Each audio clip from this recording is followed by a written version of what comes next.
Voltamos a conversar com a Kenarique Bourgiquian, ela que é desembargadora aposentada do Tribunal de Justiça de São Paulo, cofundadora da Associação Juízes para a Democracia e cofundadora também da Associação Brasileira de Juristas pela Democracia. Bom, Kenarique, agora a gente vai falar sobre a violação dos direitos humanos aqui no Brasil. A gente está vendo uma onda, né, de ataques, né, de mortes contra, enfim, os indígenas. Tivemos mortes de jovens da periferia, o caso de Paraisópolis, né, recentemente. E a gente viu também que as políticas, né, do governo do presidente Jair Bolsonaro, no que se refere ao combate à tortura, foram condenadas pelo Subcomitê das Nações Unidas para a Prevenção da Tortura, né, um organismo da ONU, e emitiram uma avaliação sobre queixas recebidas, né, contra o governo Bolsonaro.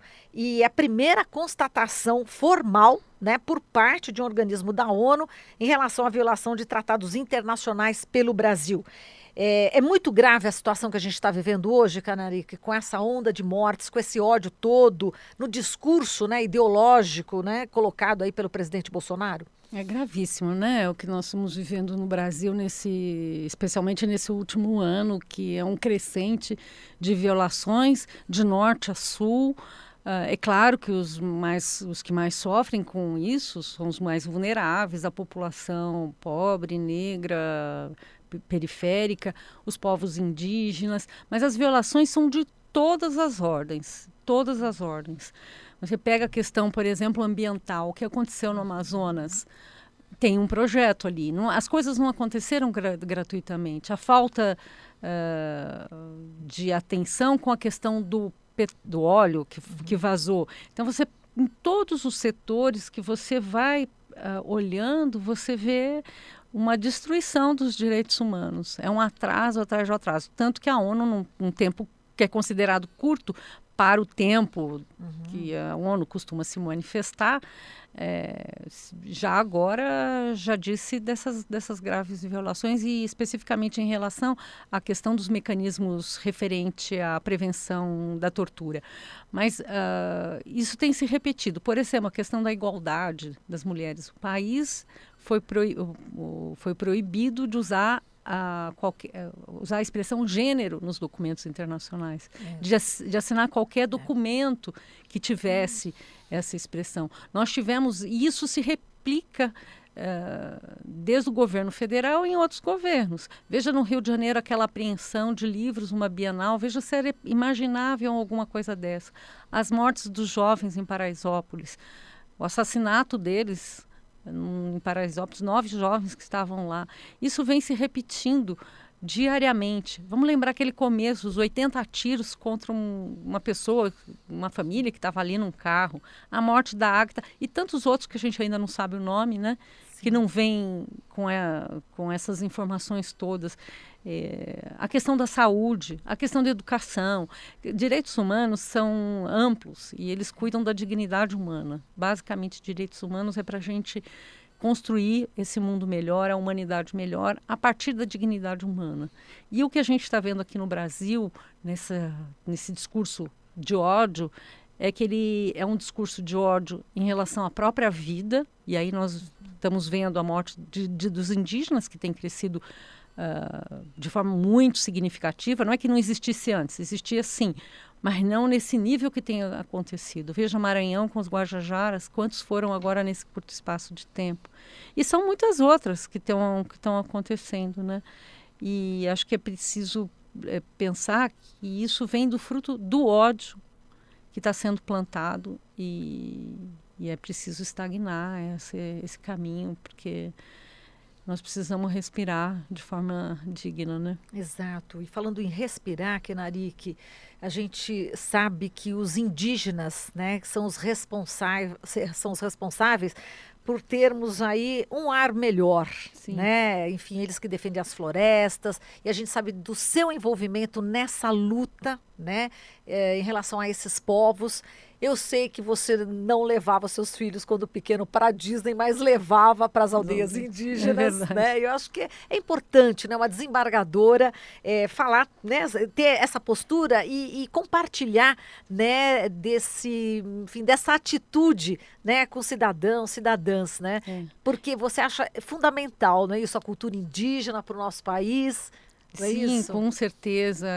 E eles estão protegidos na nossa Constituição. Eles não estão protegidos é por nós, da forma devida, no sentido de respeitar a cultura deles, a língua deles, os costumes deles, a forma de pensar deles. E foi muito honroso para mim colocar os pés nas terras indígenas pela primeira vez, foi no Mato Grosso do Sul. E é realmente motivo de honra colocar o pé naquela terra vermelha. E é muito triste saber o que está acontecendo, por exemplo, tanto em todos os lugares em que há indígenas, e especialmente saber que existe um projeto para a Amazônia. Quando se falou daquelas queimadas, dos incêndios que evidentemente foram propositais, a gente não pode desvincular isso desse projeto que existe nesse governo atual. É um projeto, sim, de tirar os indígenas de lá. É um projeto de explorar os bens da natureza e acabar com a própria natureza, com a própria floresta, porque essa é uma consequência, né? O problema que eu vejo é que a gente tem que enxergar este projeto para, inclusive, entender essas mortes que estão acontecendo Brasil afora em relação aos povos indígenas, que tem sido a população das que mais sofre nesse governo. Ele mesmo já falou que não ia andar, não ia ter nenhuma demarcação, ele mesmo incentiva o ódio aos indígenas. A queimada foi, o incêndio, né? Não foi queimada, o incêndio foi resultante dessa comunicação que ele faz como política, né? Exato. E você estava falando que direitos humanos, enfim, são várias as áreas, né? Você Sim. citou saúde, educação.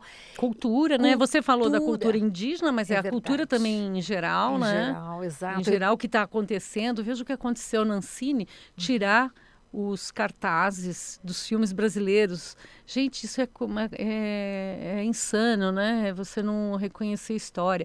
Tripudiar em cima por exemplo, na área de educação, do nosso querido Paulo Freire. Chama de referência, é referência. Então, essa cultura de acabar com os direitos fundamentais vem nessa linguagem, né? Começa com a linguagem e com as ações concretas, né? Exatamente. Porque se você corta, por exemplo, a educação, que eu acabei de falar do Paulo Freire, né? Você corta os orçamentos das ETECs, você corta os orçamentos das federais, você está fazendo o quê? Qual é o seu projeto? Seu projeto é privatizar, né? Exato. E agora vamos falar também do encarceramento em massa, né? E principalmente as mulheres, que eu sei que você tem trabalho bastante significativo nessa área.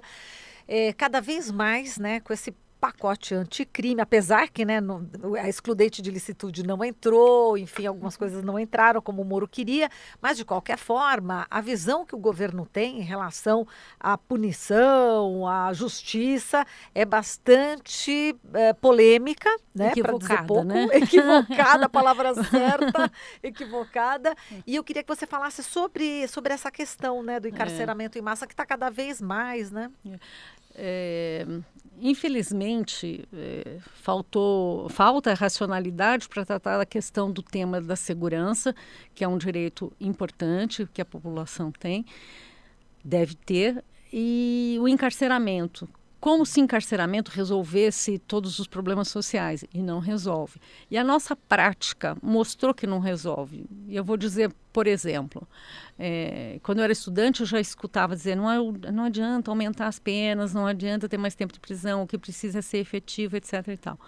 Depois, eu já atuando, já com a experiência, veio a lei, por exemplo, dos crimes hediondos, que basicamente aumentou penas, tornou o cumprimento delas mais grave, etc. e tal. Resolveu o problema de segurança? Não resolveu. Encarcerou mais. Isso significa o quê? Significa que nós estamos gastando com cada pessoa que está encarcerada cerca de 3 salários mínimos por mês. Eu não sou uma pessoa que diz assim, tudo se move pelo dinheiro, não é isso. Se resolvesse, eu diria, bom, então está resolvendo, mas não resolve nada. Você criou o quê? Você criou uma massa gigantesca na população carcerária, somos quase 800 mil, né? São quase 800 mil.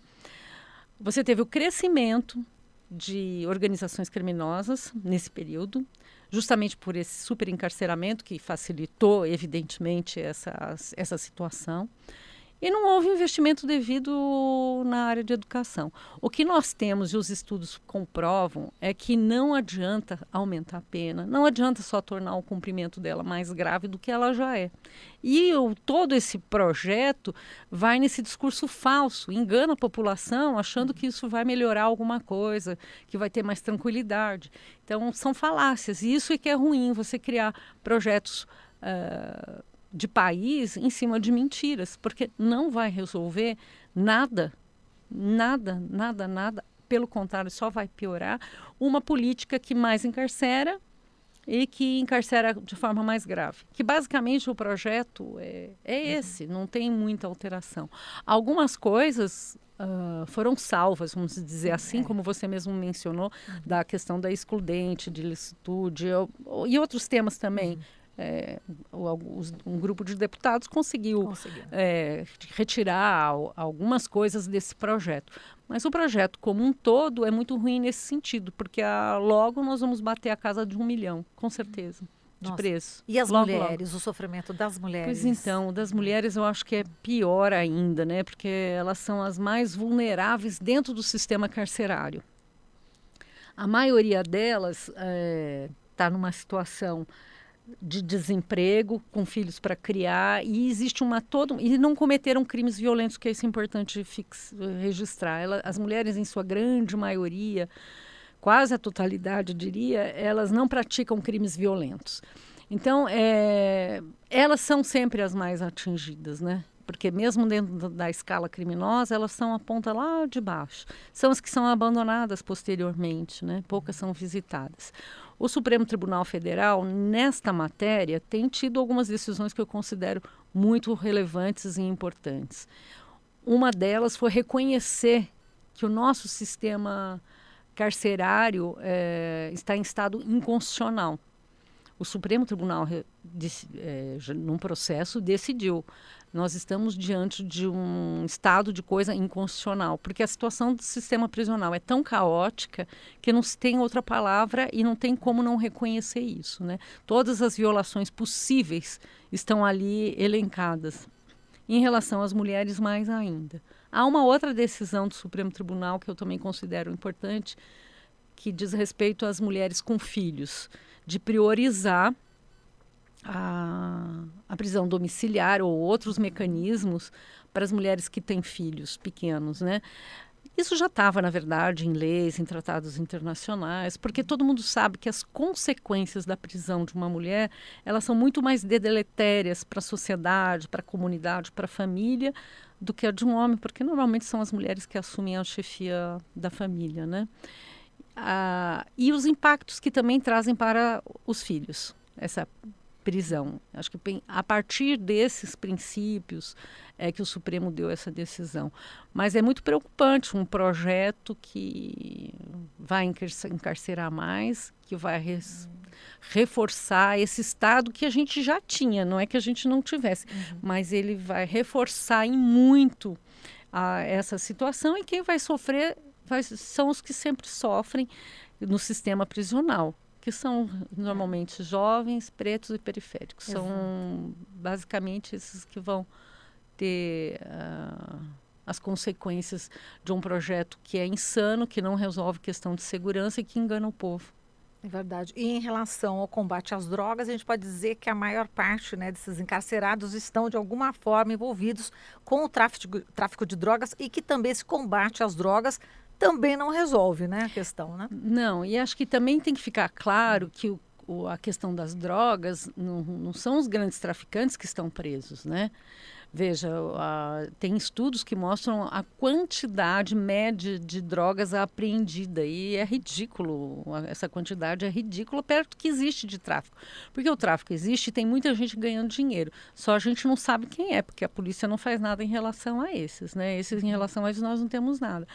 Mas as mulheres, em sua maioria, estão presas, sim, em razão de tráfico de entorpecente, mas é um tráfico que não é, esse que a gente imagina, de uma quantidade significativa. E os homens, uma parcela, também está presa por esse mesmo crime, né? Não tanto quanto as mulheres, não no mesmo percentual que as mulheres. Mas é preciso pensar também numa nova política em relação à questão de drogas, né?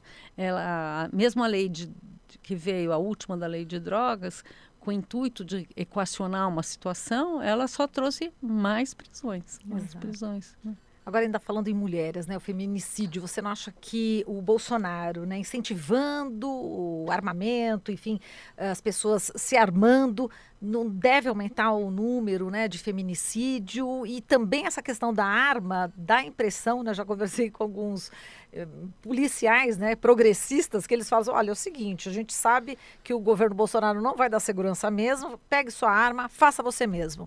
Né? É mais ou menos uma política assim, hein, Kenarik? Eu acho que é essa política que a gente diz a política insana, né? Porque ela não é fundamentada em nenhuma racionalidade, nenhum estudo, em nenhum nada, como a lei não foi. Esse do pacote do Moro não tem nenhum fundamento em nenhum estudo, em nenhuma pesquisa, em nada. A questão das armas é a questão da violência, né? Ele faz um governo voltado para a violência. E aí que você tem o elemento arma na mão das pessoas. Que pessoas serão essas que têm arma e que consequências trarão para as mulheres? O feminicídio é muito significativo, o número de mulheres que morrem é muito significativo, embora tenha acontecido em termos mais, não nesse último ano, mas campanhas, implementação de políticas, né? Atualmente nós não temos nada em relação a isso, praticamente, né? Então você soma isso com mais armas, e quem é que vai estar morrendo? São as mulheres.